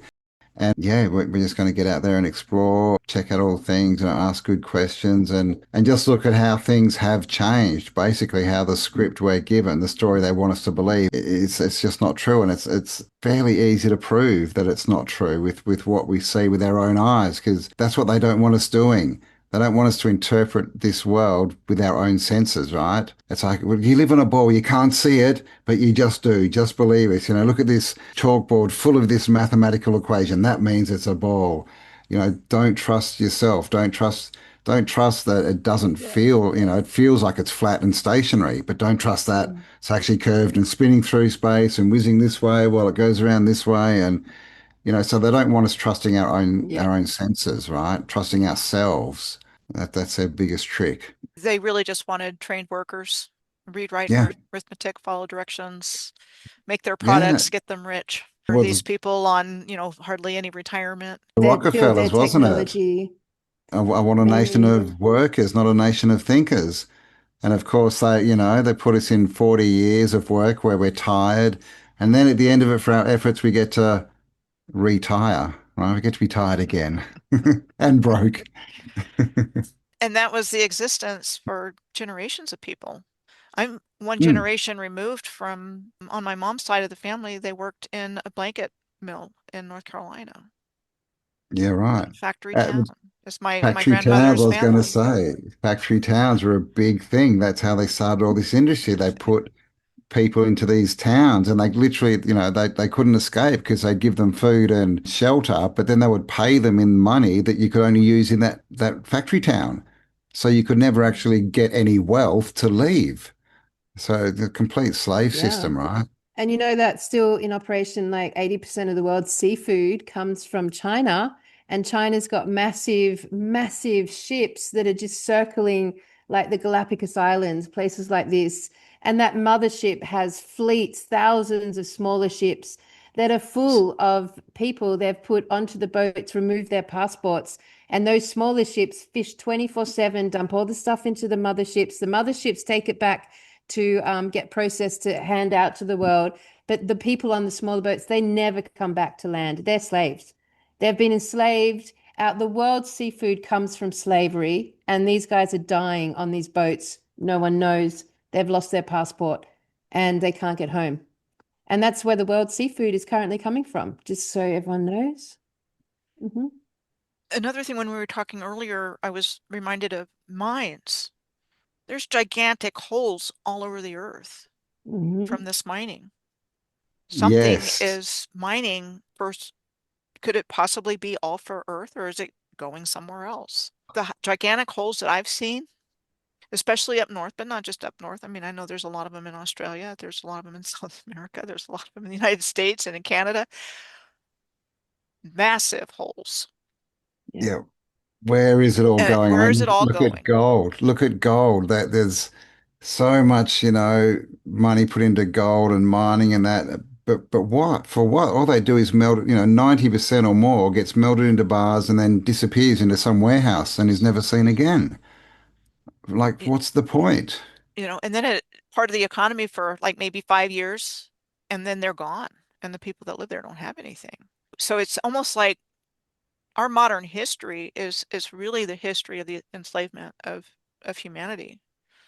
Yeah. And Totally. we don't even know it. Driven by artificial intelligence that we didn't even know about. That's been under literally the miners are artificial intelligence. Literally what we mine serves them. We are the terrestrial servants that bring forth this completely unreal consciousness of artificial intelligence. We build its infrastructure. We build Mm. out its process to live on this terrestrial plane. And And look at the word. that's where the mining's coming from. Yeah. Look at the word, right? They've got here, they've invaded, and now it's mine, it's mine, it's mine. Yeah. Yep. Yeah. And I think that came in, I could have come in with the time manipulation. We're living in a beautiful world. We're still part of the creator. you know, I think it's this, whatever this is, this invasive thing, because I know our energy's being harvested and I know it's going somewhere. You know, I know they've reverse engineered this original free energy grid system and turned it into the matrix. There's no Yeah, doubt in my mind at this point, but we're yeah, still living on God's world and a part of God. And so this thing came in uninvited, and whether it's, you know, powered by demons or satanic forces or whatever, it's not been a good experience for humanity. And whatever it is has managed to convince most people that it doesn't exist, Mhm. that this yeah. isn't Well, really that, happening. Don't believe what you see. yeah, Just go on and do your thing and don't pay any attention to all of Well, this I misery. think And less and less now, because from my perspective, the invader is artificial intelligence, whatever form it took originally to what it is today. And all the mining and all the extraction is supporting its grid, if you like, supporting what it requires as an artificial intelligence. You know, most of the mining that happens on this realm, there's no purpose to it apart from the enhancement of technology, yeah. you Look at know? lithium, right? That's all from slave labor, and we saw what happened in South Carolina, right, where the biggest lithium deposits are. They just, Mhm. when they want something, we mean nothing to them. They just wipe out whole societies Yeah. to get to what they want that's underneath them. They're definitely, the government is not your friend, people, if you haven't worked this one out. Yeah. But it seems to be, yeah, like this invader that's creeped up, this parasite from underneath, and it needs water, so it's flooded us somehow and put its tentacles now everywhere, right? All the tentacles are all over the realm, these power lines and now the internet and all the Wi-Fi systems. But and like Kelly said, all industry seems to be geared to make it grow and to keep it surviving and getting bigger and bigger. That's literally everything. Yes, ever since it made contact and, became those who came from the sea onto the land. It has driven this extractive technology to enhance the grid it requires as a non-life form to exist. And I think that Mm. it's they're mining the original grid. Oh, totally. I Well, think when that's you what look they're at doing. Australia, yeah, Australia's a good one because the story is they turned up, right, on Botany Bay, 1788, and like within like 20 or 30 years, they discovered all these, gold. Then we had the big gold rushes of, 1850s. Like Australia is a big, very dry So continent. big. It's very hard to explore, especially back then when you're on foot or you've got a horse, whatever. You've got to carry all your water with you. How did they discover where all the gold was? I think that they had the old maps and they're literally going around and mining all the old, Or um, you know, technology, Campbell, or cities. Mm, technology. I think they knew yeah. where to go. They Yeah. knew where to go. Yeah, Yep. they had the They maps, they I they think. knew about the grid. Yeah. Yeah. They removed that from our awareness, but they knew where to go. It's just like with creeks.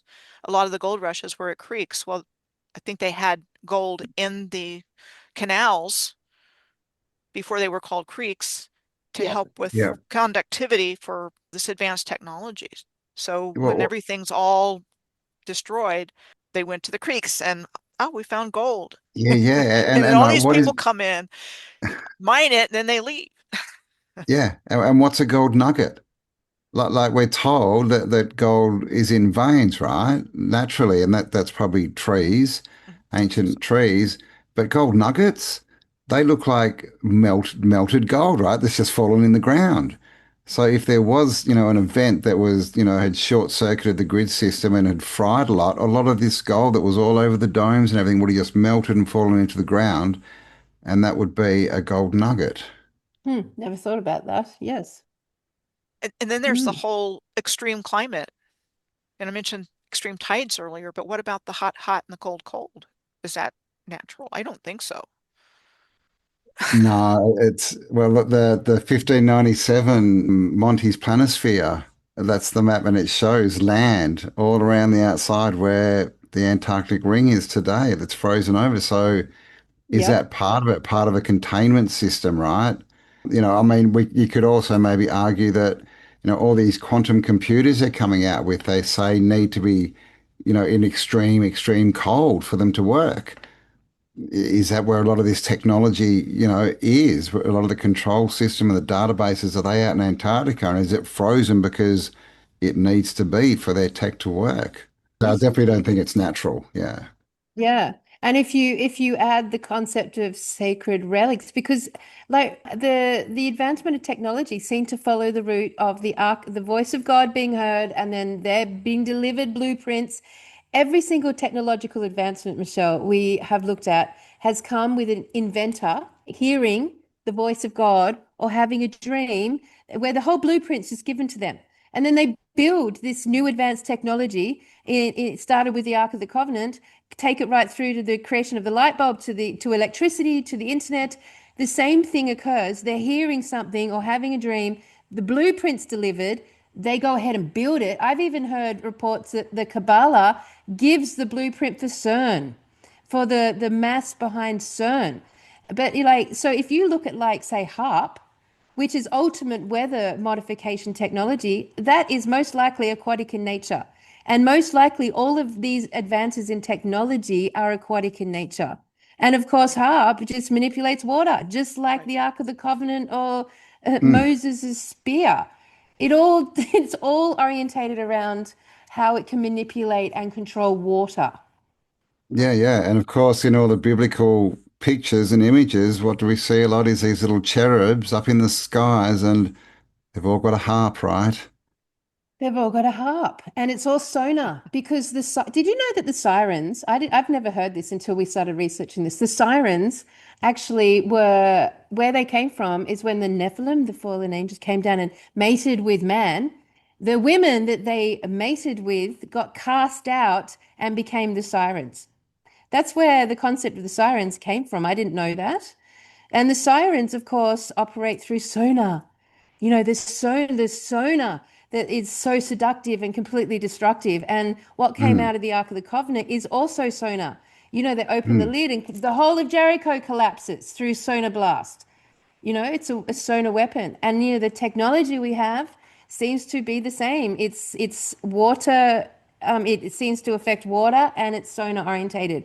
So yeah, I mean, the story of our technology and advancement and why we've advanced so strongly and so quickly, which seems to be out of alignment with an organic natural process, and why it's so extractive, always needing to mine and mine and mine, and then why it's so water orientated. AI couldn't exist without the oceans. We would already have utilized all the fresh water in the realm if we didn't have the oceans to currently have AI at its current existence. We couldn't, we, it's just, so yeah, so everything that is our reality seems to be based on the development and further development of a technology that was aquatic in nature and extractive. And another thing that comes to mind as we're talking, first of all, is I've really seriously wonder if all of our weather is manipulated, all of it. 100%. Have we ever experienced natural I weather don't think ever ever in in our our whole life? lifetime. Probably not. And then it's put out there as natural, and it's not. Hurricanes that hit the same place more than one time. It's, like it's being guided. You were talking about Helene in Western North Carolina around Asheville, where the lithium is, just wiped it out. And not only that, but I also saw something that Duke Energy also opened up their dam. I mean, they let water out on purpose. I mean, that would not surprise me. No, not at all. I don't feel like All the that's a wild clouds. claim to say that they did that, knowing what Yeah. we Not know at now. all. Yeah. All the clouds, you can see the waves, right? The sine waves running through the clouds. We have these dew weapons or dew weapons, right? That come from the sky and destroy all these cities and make trees burn and explode, but and metal melt and Yeah. don't affect other things that are right there. So those Listen, square waves too. Have you seen those yeah. pictures of waves? It's a frequency, right, that's being sent through. So I don't think that's a stretch at all. I think we've got more evidence to show that it's being manipulated than we do to show that it's natural. How so we've never experienced natural weather in our whole lifetimes? Like, that's a freaky thought, everyone. In our whole lifetimes. Like winter, Yeah. if you look at places like, Norway and, Scandinavia, they're covered in castles too, but their building time is down to like 3 months or so a year because of the cold. So how was this all done? If that's a natural system? Same thing in North America. northern Mm. US and Canada. It took a year to build this, or Yeah, two yeah, years, yeah. whatever. Because It we had still three doesn't months of the work year. No, no. with the buildings that they're saying that about. Crazy. And the other thing that came to mind is with the advanced technology, we're the ones that haven't benefited. Things are getting Totally. worse Yeah, for humanity in this definitely. realm. And Mm. I remember when I was growing up and, like going to Disney World in Florida or whatever, I had a lot of family down there. And you go to the world of tomorrow and there's this, advancement to bigger and better improvements in life. That's a total fictional story. And it Yeah. was never Mm. meant to be that because they destroyed everything. I mean, you saw that with world fairs in the like 1950s and like in New York, all this, march to the future and this tech. That was not meant for us. That was just, okay, we're going to get rid of this, but here it is. You Yeah. know, Well, advanced technology, it's not advancing us. It's advancing the The false agenda. yeah, it's advancing the artificial intelligence. That's what it's advancing. We are in decline and decay as a race right now because of it. Because it's completely extractive. It's completely binary. It's not regenerative at all. But I guess you know what? Like I always keep this in perspective because, really artificial intelligence it looks completely like it's taken over the whole realm, that it's advanced through the whole realm, but actually in essence and reality, it's still electrically dependent. It still depends on electrical circuits. It still depends on the internet. It still depends on water to cool it. And it only seems to exist strongly, really, in reality, in central hubs. But 90% of the rest of the realm is still nature. We're Mm. still in this beautiful natural paradise all around us to keep it in perspective. So yes, we're honing in on this advanced this artificial intelligence that's apparently advancing its tentacles, and it's always represented by an octopus, advancing its octopus tentacles across the realm, and we've been like enslaved by it for so long, and all of that is accurate, but it's actually this big compared to this Mm. extraordinary realm around us of the natural world, plus the natural God-given spirit that exists in us. Yeah. So Yeah. yes, it appears to be this And big octopus monster, but and it's all predictive programming. Like all these, movies and shows that show us the future, they're always in these inside in buildings. It's always white, right? It's always, quiet. There's no, cool music or art on. It's just these very sanitary kind mm, of, places for people. You never that never shows them out in nature and mm, interacting with nature and like living with. It's always, AI, right? Technology. Technology is good for us all. Technology is the God. We need it, put all our resources into technology, even though every year that we get closer to their goal, our lives get worse and we get yeah, and less. like every Mm. frequency it ever emits gives us cancer and makes us sick. Like its entire frequency footstep makes us ill. Like it's the wrong power source for us. This is a power source, a charge that comes from service to self, artificial life, parasitic extractive life with false light operating Mm. it, versus service to others with the natural world giving us our power and our charge. It's Yeah. infinitely Mm. opposite. The true charge that runs through us is not from its false electrical grid. That makes us sick. The true charge through us is from the natural kingdom, man. Like we can go back Nature. to the Gnostics in this reality. That is our true power source. That's where we regenerate. That's where we ground. That's where we commune and gather. So none of that's been lost to us, just to keep it in perspective. Yeah. It's still there. And we actually did a show on simulation theory and how we don't agree. And that was the main thing is that we're not powered off this electronic grid. We're powered from nature, right? Like the simulation is what they're trying to bring in my That's the opinion. system. That's the That's the system system. That's speaking. the overlay, the electrics, the 2D world, the AI, all this. That's simulated. Nature's And not the simulated. ultimate. Nature's real, right? And you can feel it. You can tune into Mm. it. You can connect with it. You can't do that with, You can't connect with AI. Some people try to, but It feels there's nothing. nothing there. It's empty. They're just trying to go into transhumanism Mm, for us. I mean, hmm. that's Exactly. Yep. that's that's what the goal is. They're going to live forever through human energy. Yeah, yeah, Not, yeah. the What is it? humans don't benefit from that. They're just parasitizing our energy. We're just the slave race to build their electric utopia, right? That they don't care about us. We know they call us goyim and chattel and useless eaters and all this stuff. They are So fragile, man. Just they keep are that in perspective. right. It's a fragile invasion. It's fragile in nature. It's fragile and dependent. It knows nothing of the source that runs through us. It cannot Hmm. compare, like it is dead. Basically, Yeah, the no what you creativity. communicate through artificial intelligence is from the underworld. It is dead. There is no life into it. When you talk to ChatGPT, keep in mind you're talking to the dead. Like, just Hmm. know that about all of this artificial Yep. intelligence. I completely agree with you, Kelly, and I completely believe that we got this. Yep, we fucking Humanity got this, and the man. creator of the universe has this, Yep. Hmm. but for whatever reason, we had to go through this. Yeah, well, I Yeah. mean, You you know, can look at it and in the perspective that they're helping us, right? Like they're helping us wake up. They're helping us understand what we don't want, and which helps us understand what we do want, right? And helps us go forward and create what we do want. So we kind of need this negative influence, right, to push us forward, right, and to give us perspective. If everything was wonderful and utopia and we sat around on the grass eating grapes, well, it'd get boring pretty quick as well, right? Like, what do you do with that? So, sure, it's not good what they do, You create and kingdoms, we need Cambell. to stop it, You but create but they worlds. actually could be helping us with perspective, right? Honing our skills and our imagination as to what we want, because we definitely know now what we don't want.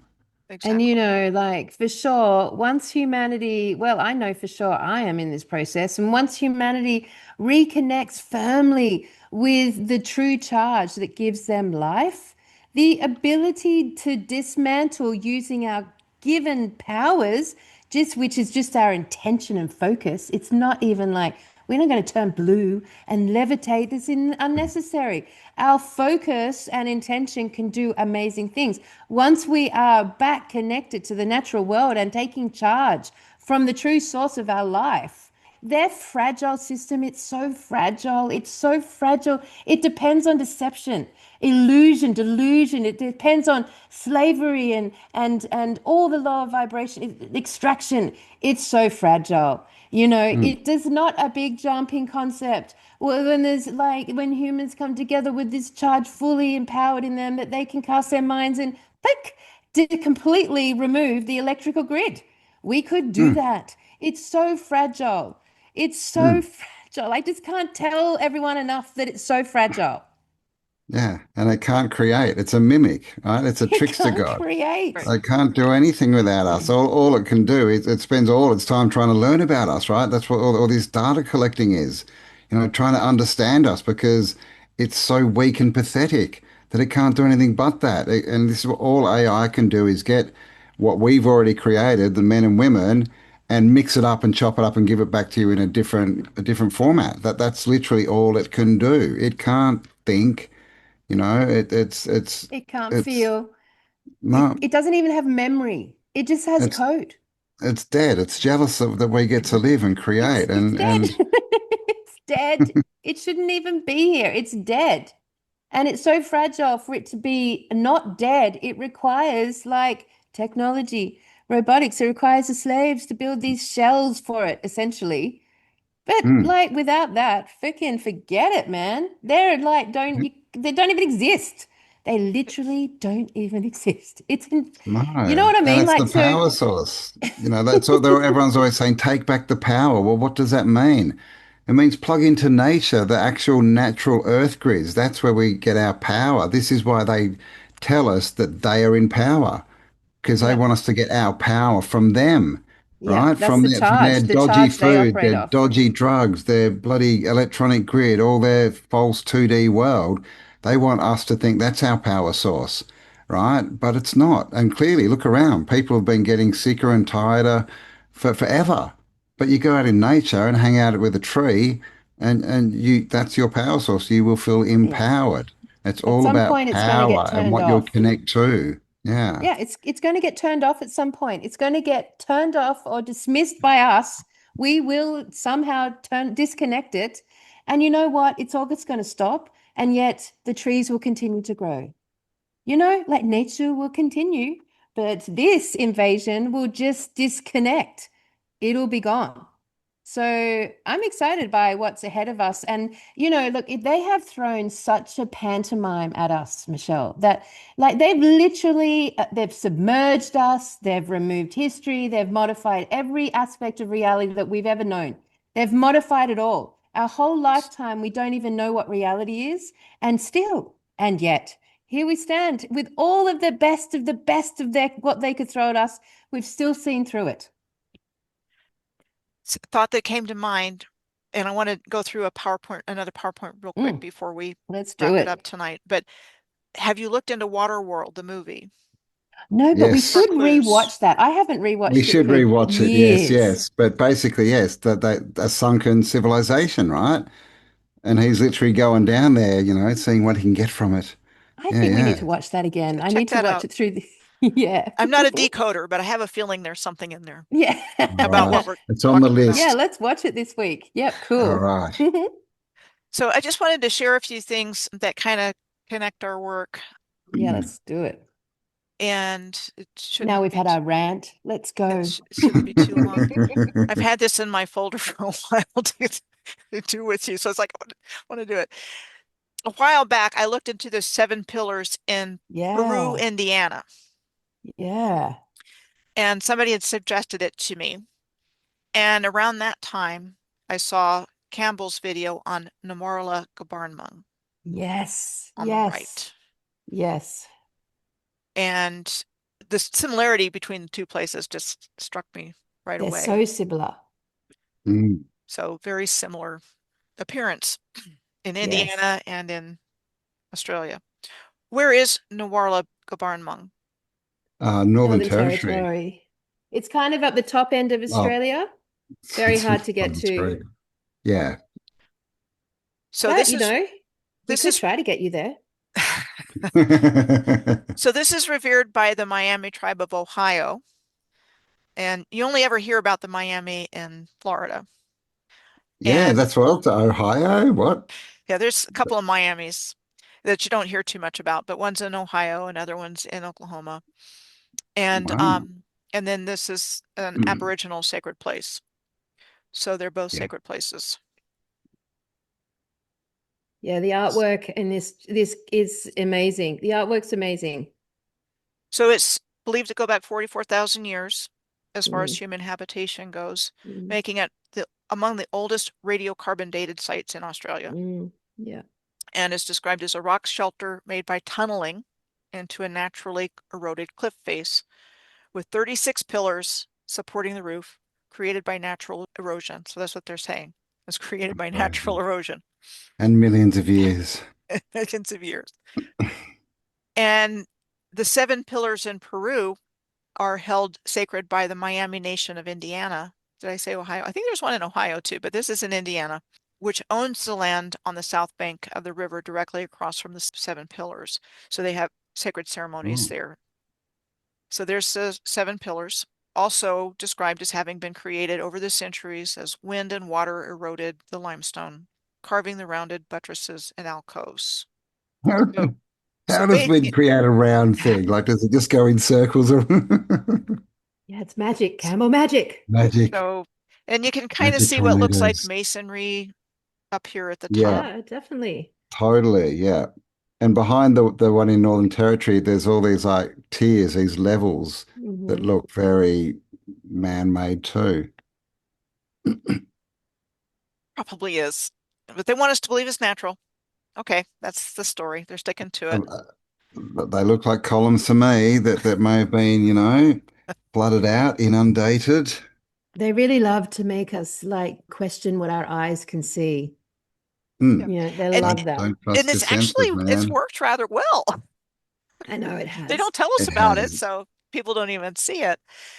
So later, somebody suggested that I look at Karain or Karain, Karain, in southern Turkey.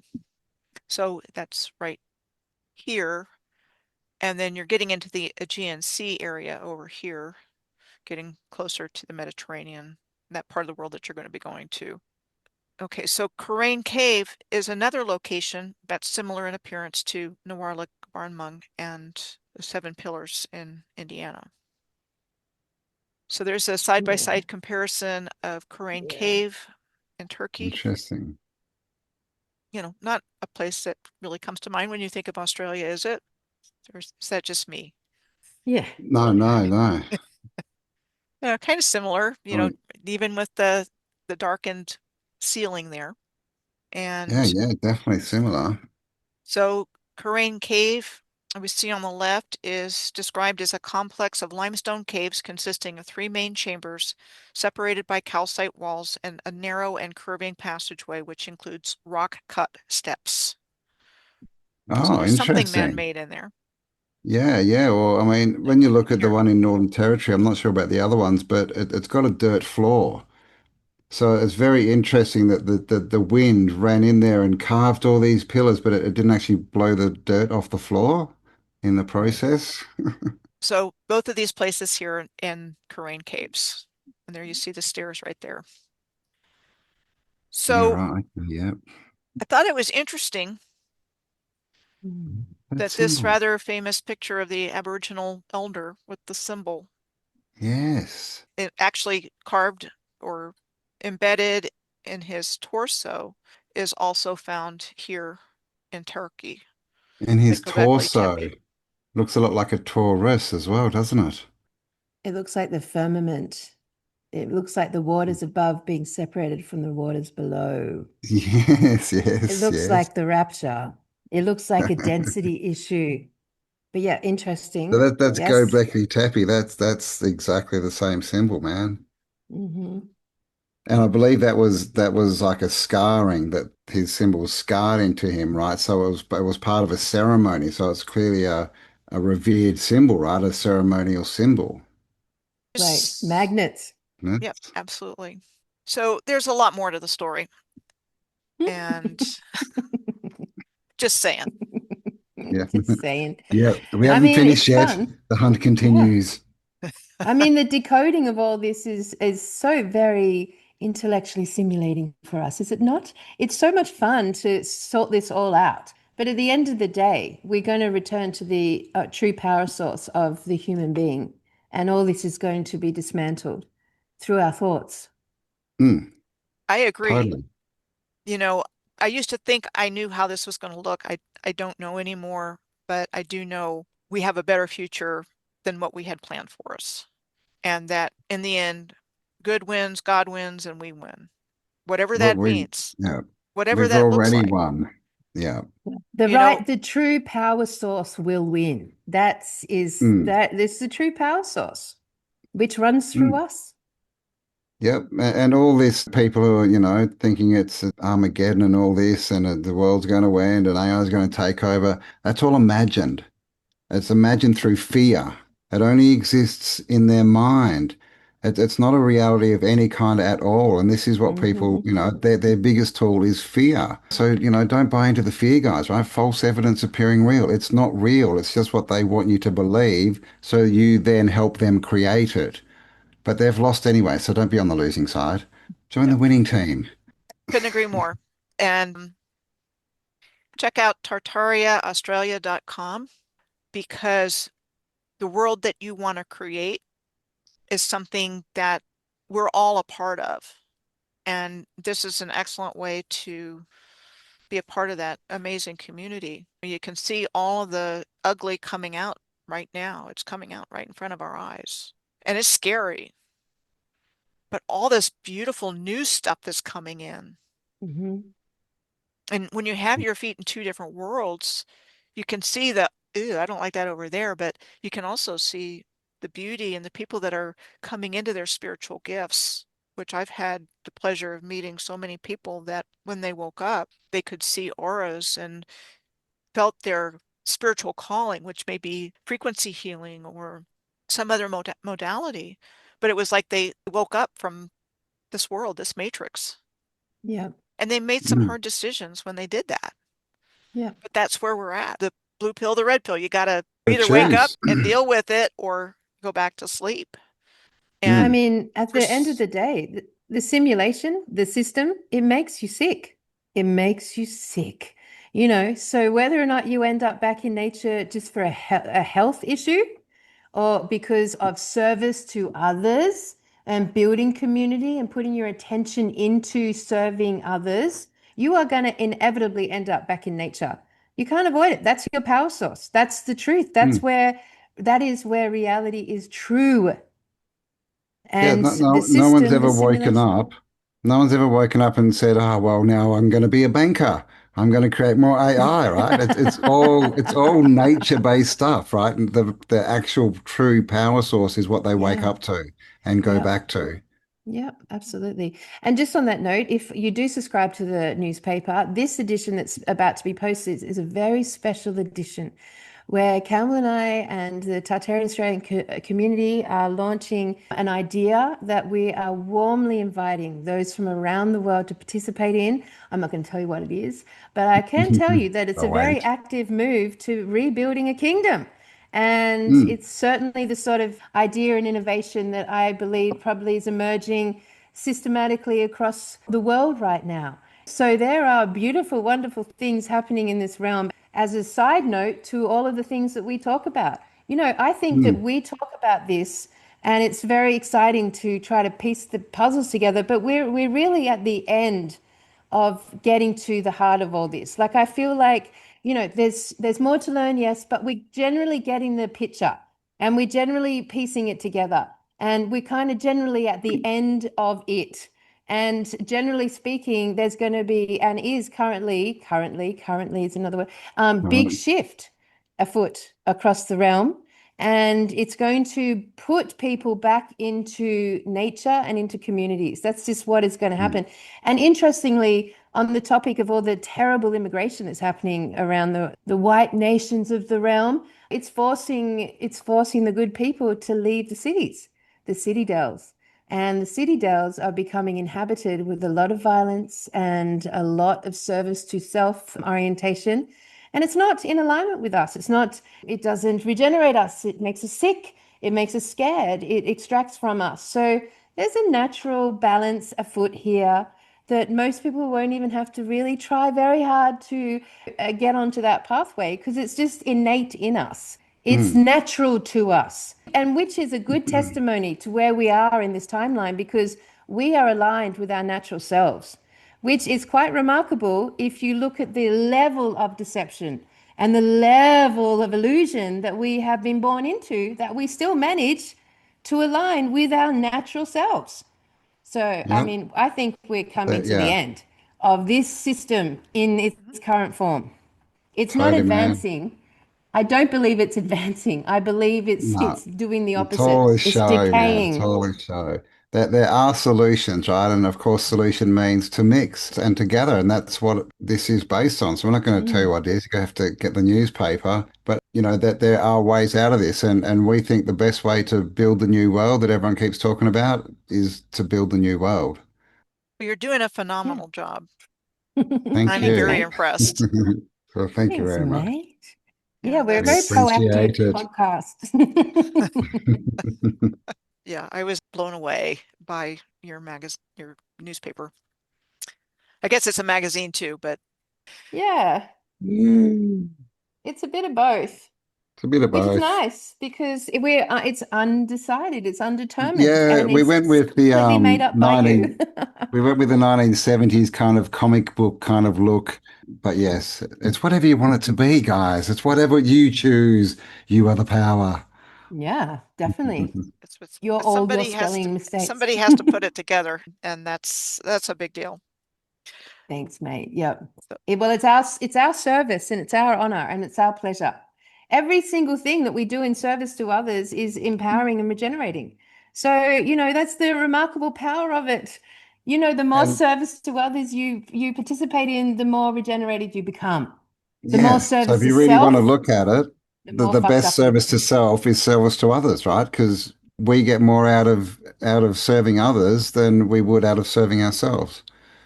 It comes back 100%. The sevenfold, as opposite they of the say. system. Yep, the opposite of the simulation. And any truther out there or any researcher or anyone who's talking about the simulation as a fact that we're in it, like you've got to ask the question, like, where did they get their power source from? Where do you, in a simulation, get your friggin' power source from? Like, Us. exactly. That's from us. Yeah, We're choose it. your Exactly. sides, right? Choose your future, because what you focus on is going to manifest for you. So, would you rather live in a simulation, or would you rather live in reality, something real, Um, tangible?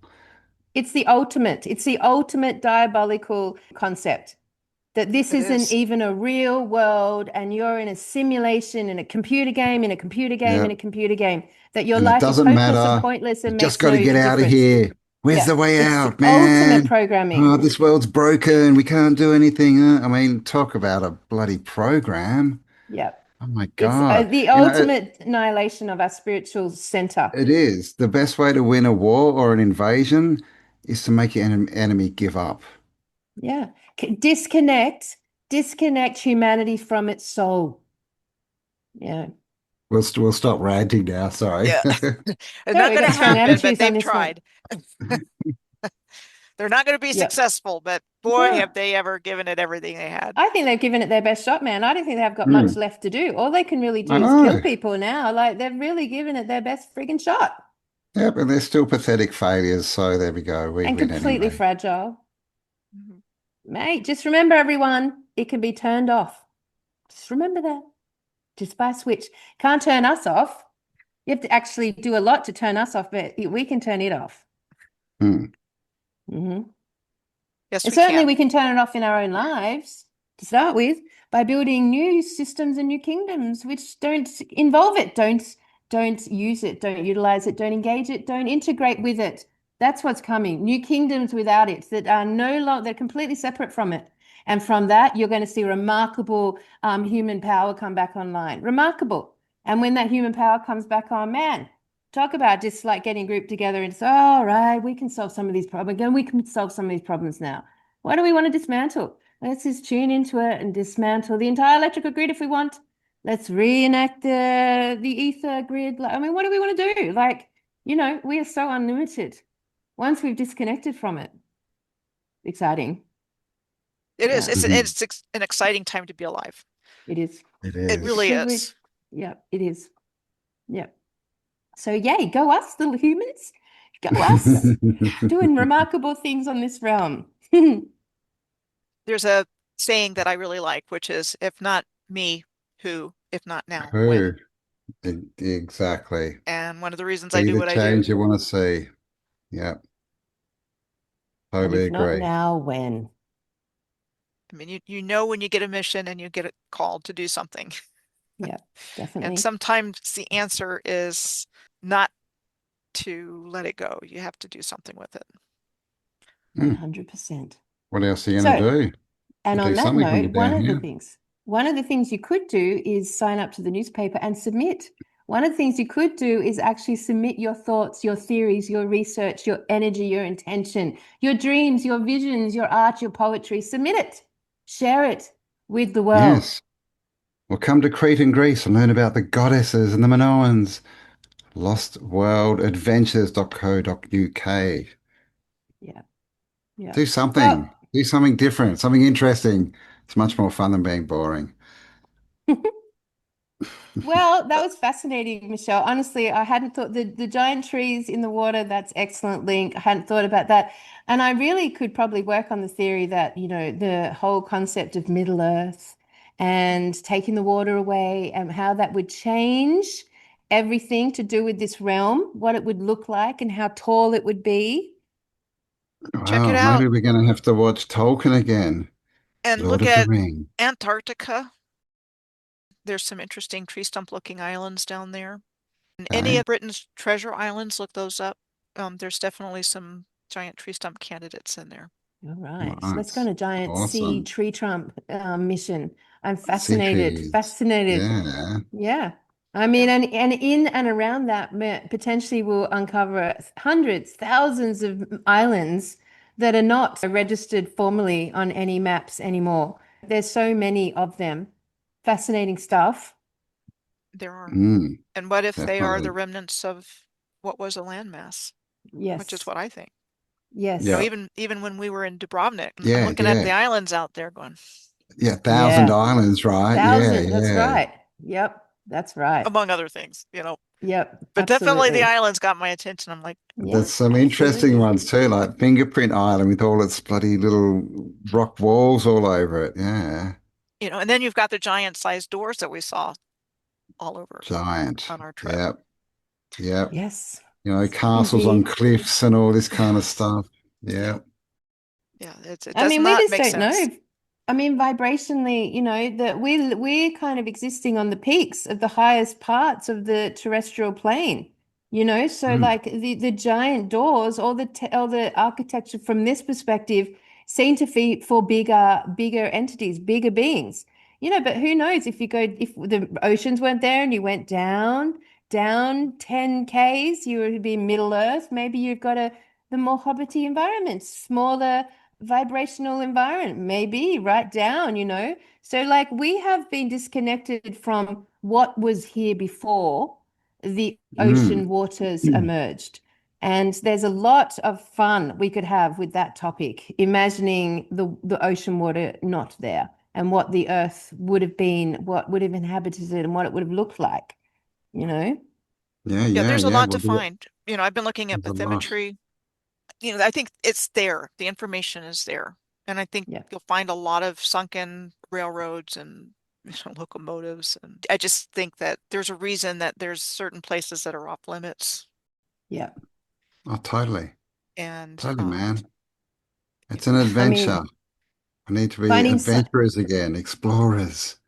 I mean, your topic of the railway systems is fascinating. You know, I just fascinating, and to actually couple that with the ocean water and what we would find, fascinating. I hadn't even actually even thought about the harbors and ports of the world. Never even thought about it, you know. But like, yeah, I mean, what an amazing, obvious thing after a flood event that you would have these really strange, like, you know, harbors and ports and all sorts of little random what would you call them? Like water areas that are odd in nature and right up against unusual structures that wouldn't normally you wouldn't normally build them near water, you know? So yeah, it's interesting, fascinating I stuff. mean, the narrative is ludicrous when you've got these Mm, lighthouses and these starports on rocks yep. built when we were low And in the middle of technology. oceans and all this crazy stuff, right? It's yeah. And yeah, there's a lot to find on the coast. I did a long research dive into the alignment between the Quetzalcoatl Pyramid in Teotihuacan and the Great Pyramid of Giza. It's a three-part series and very detailed, like how I do things. It's just how I think. Sorry. And it goes Love right it. through the Mediterranean. The western end of Crete sits on this alignment. And Malta's nearby and Sicily's nearby. It goes through the toe of the boot of Italy, goes into southern France. And then you have a lot of Mary Magdalene associated with where this alignment is, which is quite interesting. You've got sand dunes Mm, all over the place. So you've got canals that are surrounded by water and big arches standing in the middle of nowhere. I mean, there's just a lot to find. And, you know, Hmm. again, it's all natural Hmm. according to our narrative. But I of course think, it again, is. I think there's a lot more to According the to the story. dead. According Yes. to the dead. That's right. Something All not right, living. well, Something not something not living. living. Something not Yep. living Yep, Soulless 100%. creatures. that wants to Mm, control everything. yeah, yeah. It's Well, mate, fucking excellent to catch up with you. I've really enjoyed our It's talk and look forward to seeing you in September oh, and can't wait. Can't look wait. Yes. look forward to seeing what comes next with your Yeah. projects and things coming on. But you No, have thanks for having us on, man. We've really enjoyed it. And thanks for your And insights. You've given us a few things to go off and ponder. we absolutely love your articles in so for everyone Yes. on Michelle is I'm sorry, where's the copy? Michelle is in the magazine, both both editions so far, and we love your content. So keep coming up with new articles for us, mate. And yeah, hopefully we'll have a few more Americanos joining you. Yeah, and keep submitting for another year or so, and you'll have a book ready to publish, all done. That's right. If you write an article every edition for a year or two, you would have a publishable book. You know, that's what it does. That's cool, right? Yep, absolutely. But I blog along with it. So I actually have a book. I just Oh, like doing the blogging and the making of the videos. I've got a couple of ebooks out, but one of these days I did not know I'm going to that. have to pull out the big picture.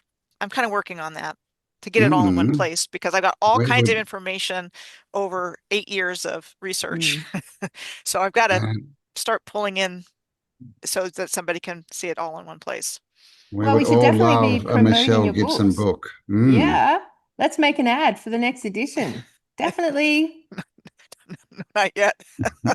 I'll let you know. No, no. We're like, let's go, man. Let's go. And I appreciate that.